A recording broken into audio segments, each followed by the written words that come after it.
रक्त विकार। संक्रमण नवजात शिशुहरू मर्ने पहिलो कारण हुन सक्छ। बच्चा जन्मने क्रममा यो संक्रमण सजिलै भित्रिन सक्छ।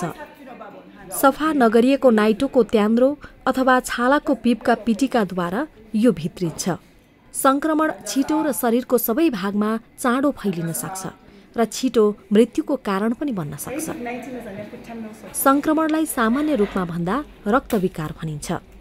रक्तविकारका धेरै चिन्हहरू हुन सक्छन् र तिनीहरूले समस्यालाई जटिल बनाउन पनि सक्छन्। आमाको चासोलाई नजिकबाट ध्यान दिनुहोस्। बच्चासँग खास गरी धेरैजसो चिन्हहरू छैनन्, तर यिनीहरू गम्भीर प्रकृतिका बिरामी छन्।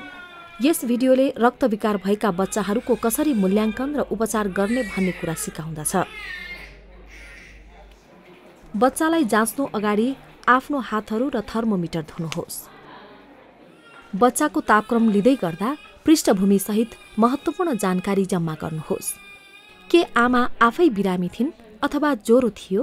के उनको पानी पहिला नै फुटेको थियो? के उनलाई प्रसुतिको अथवा बच्चा जन्मने समयमा कुनै समस्या थियो? आमाले पोषणयुक्त खाना कम खाएको, उनको अल्छी र काम्ने बारेमा सोधपुछ गर्नुहोस्। के बच्चाले बान्ता अथवा पातलो दिशा गरिराखेको छ? आमाले एकदमै झर्काएको र अरू बेलाको जस्तो राम्रोसँग खाना खाएको छैन भनी जानकारी गराउँछिन्।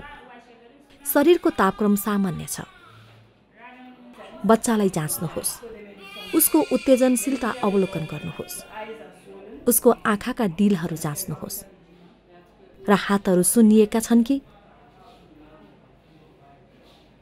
अरू केही गाह्रो समस्या छन् कि भनेर बच्चाको टाउकोदेखि खुट्टासम्म जाँच्नुहोस्। जन्डिस छ कि भनेर हेर्नुहोस्।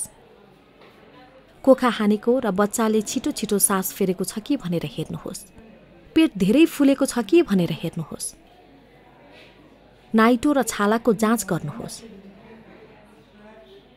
यो बच्चासँग धेरै चिन्हहरू छन् जसले रक्तविकारको सूचना गर्छ। झर्काई, सुन्निनु, पुग्दो मात्रामा खाना नखानु र पेट फुलेको अवस्था हुनु। यहाँ केही खतराका चिन्हहरू भएका बच्चाहरूको उदाहरण छ जसले रक्तविकार भएको सूचित गर्दछ। यो बच्चामा आलस्य छ। उसलाई कुनै चिजले उत्तेजित गर्दा पनि उठाउन सकिन्न।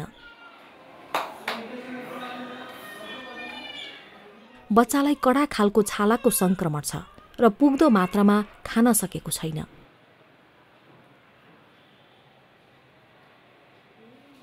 बच्चालाई काम्ने र आलस्य दुवै समस्या छ।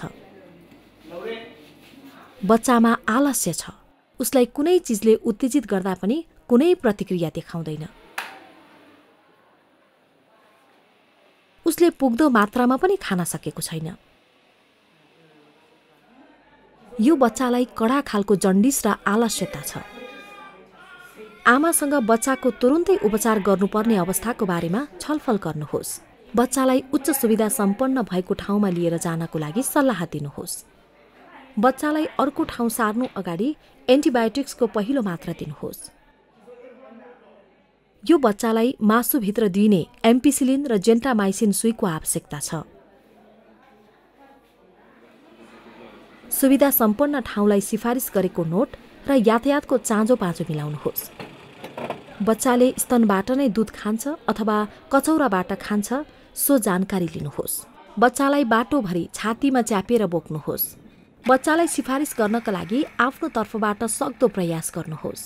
यदि सिफारिस सम्भव छैन भने आफूले गर्न सक्ने सबैभन्दा राम्रो स्याहार सुसार र उपचार तपाईकै क्लिनिकबाट दिनुहोस् र अभिभावकलाई त्यहाँको उपचारका बारेमा स्पष्ट जानकारी दिँदै यहाँको र बाहिरको उपचार एउटै छैन भनेर भन्नुहोस्।